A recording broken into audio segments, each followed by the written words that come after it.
Hello friends, అందరికీ నమస్కారం. Welcome back to our channel. Telangana రాష్ట్రంలో రెండవ విడతలో భాగంగా సీఎం రేవంత్ రెడ్డి గారి చేతుల మీదుగా నిన్నటి రోజున కొన్ని ప్రాంతాల్లో ఇందిరమ్మ ఇండ్లకు గృహప్రవేశాలనేటివి జరిగాయన్నమాట. అయితే ఇప్పుడు ఈ రెండవ విడత కింద ఎవరెవరికి ఇందిరమ్మ ఇండ్లనేటువంటివి శాంక్షన్ అవుతూ ఉన్నాయి. మీకు ఇందిరమ్మ ఇల్లు రెండవ విడత కింద శాంక్షన్ అయిందా లేదా అని ఆన్‌లైన్‌లో స్టేటస్ చెక్ చేసుకొని ఎలా తెలుసుకోవాలి? అలాగే ఆన్‌లైన్ స్టేటస్ చెక్ చేసుకున్నప్పుడు అప్లికేషన్ స్టేటస్ వద్ద ఏం చూపిస్తే ఇందిరమ్మ ఇల్లు వస్తుంది? ఏం చూపిస్తే ఇందిరమ్మ ఇల్లు రాదు? ఒకవేళ ఇల్లు రాకపోతే ఏం చేస్తే వస్తుంది? ఇలాగా అన్ని వివరాల గురించి మీకు వీడియోలో క్లియర్‌గా చెప్తాను. అండ్ దీంతో పాటుగా రూ. 5,00,000 ఆర్థిక సహాయం అనేది ఎవరెవరికి వస్తుంది? అలాగే మిగిలినటువంటి లబ్ధిదారులు రెండో విడత కింద దరఖాస్తులు చేసుకున్నటువంటి మిగిలినటువంటి లబ్ధిదారులకు ఇందిరమ్మ ఇండ్లను ఎప్పటినుంచి పంపిణీ చేస్తారు? ఈ వివరాలన్నిటి గురించి మీకు వీడియోలో క్లియర్‌గా చెప్తాను. తప్పకుండా వీడియోని అయితే ఎండ్ వరకు చూడండి. ఫైనల్‌గా మీకేమన్నా డౌట్స్ ఉన్నట్లయితే కామెంట్ సెక్షన్‌లో అడగండి. ఇందిరమ్మ ఇండ్లకు సంబంధించి ఎటువంటి అప్డేట్స్ వచ్చినా సరే మన ఛానల్ నుంచి ఎప్పటికప్పుడు మీకు వీడియోస్ రూపంలో అందజేస్తూనే ఉంటాను. తప్పకుండా మన ఛానల్‌ని సబ్స్క్రైబ్ చేసుకునేసి పక్కనే ఉన్నటువంటి బెల్ సింబల్‌ని క్లిక్ చేసి ఆల్ నోటిఫికేషన్‌ను ఆన్‌లో పెట్టుకోండి. ఇన్ఫర్మేషన్ నచ్చినట్లయితే లైక్ చేయండి. మీరు ఎన్ని లైక్స్ చేస్తే యూట్యూబ్ అంతమందికి ఈ వీడియోను రీచ్ చేస్తుంది. ఓకేనా? ఒకసారి మన టెలిగ్రామ్ ఛానల్‌ని కూడా విజిట్ చేసి అందులో కూడా జాయిన్ అయితే అవ్వండి. డైలీ కూడా మీకు యూజ్‌ఫుల్ అయ్యే ఇన్ఫర్మేషన్ టెలిగ్రామ్ గ్రూప్ ద్వారా అప్డేట్ చేస్తూ ఉంటాను. డిస్క్రిప్షన్‌లో లింక్ పెట్టున్నాను.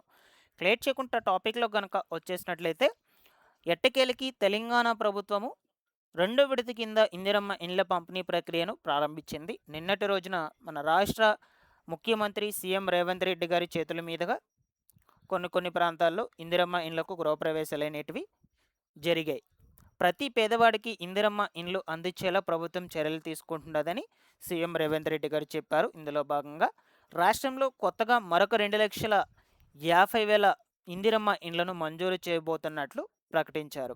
వచ్చే సెప్టెంబర్ 17 లోపల రాష్ట్రంలో మరొక 1,00,000 ఇండ్లకు నిర్మాణాలు పూర్తి చేసి ప్రారంభోత్సవం చేస్తామని తొలి విడత తొలి విడత రాష్ట్రంలో ప్రతి నియోజకవర్గంలో 3,500 ఇందిరమ్మ ఇండ్లను కేటాయించి రాష్ట్ర వ్యాప్తంగా 4,50,000 ఇండ్లు అందించినట్లు చెప్పారు.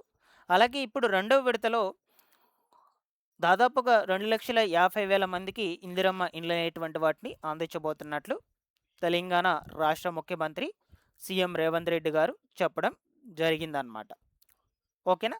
గృహ నిర్మాణ శాఖ సమన్వయంతో సమగ్ర గిరిజన అభివృద్ధి సంస్థ పరిధిలో ఉన్నటువంటి గూడెలు, ఆదివాసీ ప్రాంతాల్లో ప్రత్యేకంగా 21,000 ఇండ్లనేటువంటి వాటిని కేటాయించి అర్హులైనటువంటి వాళ్లకు అందించామని సీఎం రేవంత్ రెడ్డి గారు చెప్పారు.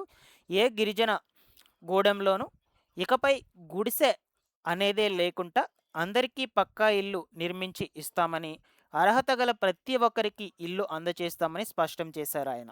గతంలో ప్రభుత్వ సహాయంతో నిర్మించుకొని ఆగిపోయినటువంటి ఇందిరమ్మ ఇండ్లను కూడా పూర్తి చేసుకునేందుకు సైతం ప్రభుత్వం తరపున నిధులను కూడా అందజేస్తామని రేవంత్ రెడ్డి గారు ఇలా పత్రికాముఖంగా అప్డేట్‌నైతే అయితే చేయడం జరిగిందనమాట. ఓకేనా? సో, మనకు ఇక్కడ కొన్ని ప్రాంతాల్లో అంటే ఎక్కడ ఈ కొత్త గూడలో అత్యంత వెనుకబడినటువంటి కొల ఆదివాసీలకు ఆధునిక వసతులతో ప్రభుత్వం 25 పక్కా ఇండ్లు నిర్మించి ఇవ్వడం జరిగిందనమాట. ఈ 25 ఇందిరమ్మ ఇండ్లకే నిన్నటి రోజున రేవంత్ రెడ్డి గారు గృహప్రవేశాలు చేపించారు. వచ్చే సెప్టెంబర్ నాటికల్లా రాష్ట్రంలో మరొక 1,00,000 ఇండ్లను నిర్మాణ పనులు పూర్తి చేసి అర్హులైనటువంటి వాళ్ళందరికీ కూడా అందజేస్తామని క్లియర్‌గా చెప్పడం జరిగింది. అండ్ వీటితో పాటుగా గత ప్రభుత్వ హయాంలో వాళ్ళు ఇచ్చినటువంటి ఆర్థిక సహాయంతో ఇంటి నిర్మాణ పనులు కంప్లీట్ కాక ఎక్కడైతే ఆహ్, నిర్మాణ పనులు సగంలో ఆగిపోయి ఉంటాయో అటువంటి ఇళ్ళన్నిటికీ కూడా మీరు ఇంటి నిర్మాణం పూర్తి చేసుకునేందుకు తగినటువంటి ఆర్థిక సహాయాన్ని కూడా ఇప్పుడు కాంగ్రెస్ ప్రభుత్వం తరపున అందజేస్తామని కూడా రేవంత్ రెడ్డి గారు చెప్పడం జరిగిందనమాట. సో, ఇప్పుడు ఇందిరమ్మ ఇండ్లను నిర్మించుకోవడం కోసం రూ. 5,00,000 ఆర్థిక సహాయాన్ని అయితే అందజేస్తుంది ఈ కాంగ్రెస్ ప్రభుత్వము. అది కూడా విడతల వారీగా. ఓకేనా? సో, ఎవరైతే ఇంటి నిర్మాణం కోసం అప్లై చేసుకోంటారు. 5,00,000 రూపాయలనేది వాళ్ళకి రావటం జరిగింది. బట్ ఇక్కడేంటంటే ప్రభుత్వం ఇచ్చినటువంటి మెజర్‌మెంట్స్ ప్రకారము ఇళ్ళనేటువంటివి నిర్మించుకోవాల్సయితే ఉంటుందనమాట. సో, ఫర్ ఎగ్జాంపుల్‌గా ఇక్కడ చూడొచ్చు మంజూరు పత్రంలో మనకు అన్నీ కూడా క్లియర్‌గా రూల్స్ అన్నిటిని కూడా ఇవ్వటం జరుగుతుంది. ఇల్లు మీకు ఇచ్చేటప్పుడు ఈ మంజూరు పత్రం అనేది కూడా ఇవ్వటం జరుగుతుంది. మంజూరు పత్రం అనేది ఇలా ఉంటుందండి. ఫర్ ఎగ్జాంపుల్‌గా చూద్దాము ఇక్కడ కొంచెం బ్రీఫ్‌గా. ఓకేనా? సో, ఫస్ట్ వచ్చేసి మీ యొక్క పేరు ఇక్కడ ఉంటుంది. మీ గ్రామం పేరు ఉంటుంది. మండలం పేరు కూడా ఉంటుంది. ఓకేనా? నియోజకవర్గం గారి అభయహస్తంలో భాగంగా ఇందిరమ్మ ఇండ్ల పథకం కింద కొత్త ఇల్లు నిర్మించుటకు 5,00,000 రూపాయల ఆర్థిక సహాయం పూర్తి సబ్సిడీతో మంజూరు చేయబడిందని చెప్తూ ఉన్నారు. ఈ మంజూరు పత్రంలో కూడా మీకు సబ్సిడీ అమౌంట్ అనేది వస్తుందని చెప్తున్నారు.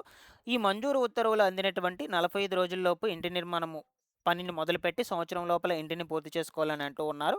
ఇంటి నిర్మాణం 400 చదరపు అడుగుల విస్తీర్ణం తగ్గుకుంటా 600 చదరపు అడుగులకు మించుకుంటా ఆర్‌సీసీ స్లాబ్‌తో నిర్మించుకోవాలి. ఇలా నిర్మించుకుంటేనే మీకు 5,00,000 రూపాయలు ఆర్థిక సహాయం అనేది వర్తిస్తుంది. లేదంటే రాదని ఇక్కడ మనకు చెప్తూ ఉన్నారు. ఓకేనా? నెక్స్టు ఇంకొకటి చూద్దాం. ఇంకొక పాయింట్. ఓకేనా? 2 గదులతో పాటు వంటగది, మరుగుదొడ్డి తప్పనిసరి నిర్మించుకోవాలని కూడా అంటూ ఉన్నారు. తదుపరి లబ్ధిదారుడు అనర్హతగా తేలినా సరే, నిబంధనలకు విరుద్ధంగా ఇల్లు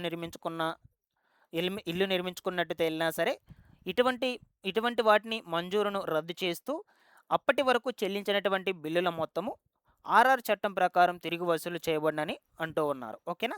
ఇంటి నిర్మాణముకు మంజూరు అయినటువంటి 5,00,000 రూపాయలకు ఈ క్రింది చూపబడినటువంటి నిర్మాణ దశలో లబ్ధిదారునకు బిల్లులు చెల్లింపు చేయబడుతుందని చెప్తున్నారు. సో, ఫస్ట్ వచ్చేసి ఇక్కడ స్లాబ్ నిర్మించుకున్న తర్వాత, దాని తర్వాత గోడలు పూర్తి చేసుకున్న తర్వాత ఫస్టు ఈ బేస్మెంట్ లెవెల్ వరకు, దాని తర్వాత గోడలు నిర్మించుకున్నాక, స్లాబ్ నిర్మించుకున్నాక, ఓవరాల్‌గా ఇంటి నిర్మాణం మొత్తం కంప్లీట్ అయ్యాక విడతల వారీగా మీకు 5,00,000 రూపాయలను రిలీజ్ చేయడం జరుగుతుందండి. సో, ఇలా మంజూరు పత్రంలో కంప్లీట్ డీటెయిల్స్ అనేటువంటివి ఉండడం జరుగుతుంది. సో, ఇక్కడికి క్లియర్. రెండో విడత కింద ఇందిరమ్మ ఇళ్ళ గృహప్రవేశాల ప్రక్రియలు కూడా ప్రారంభం అయ్యాయి.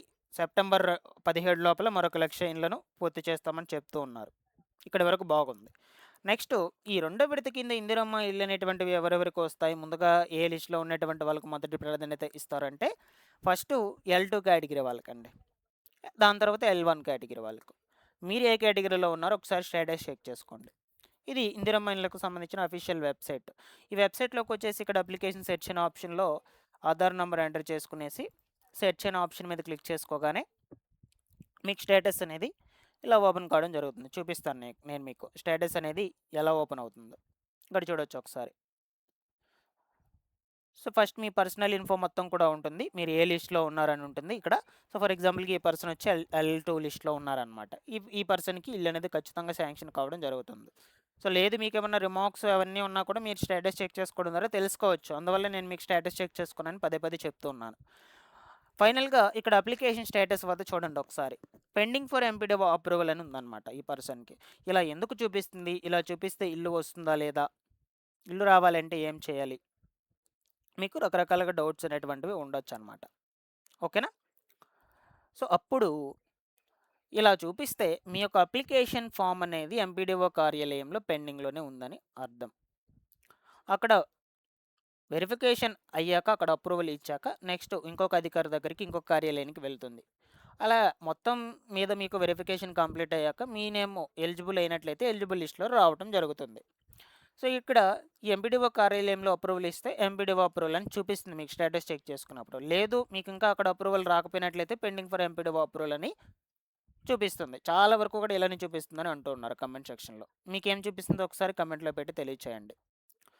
ఇలా చూపిస్తుందని మీరు ఎవరు టెన్షన్ పడాల్సిన అవసరం లేదు. మీకు వెరిఫికేషన్ కంప్లీట్ అయ్యాక వాళ్ళు అప్రూవల్ ఇచ్చాక ఎంపీడీఓ అప్రూవల్ అయితే చూపిస్తుంది. No problem.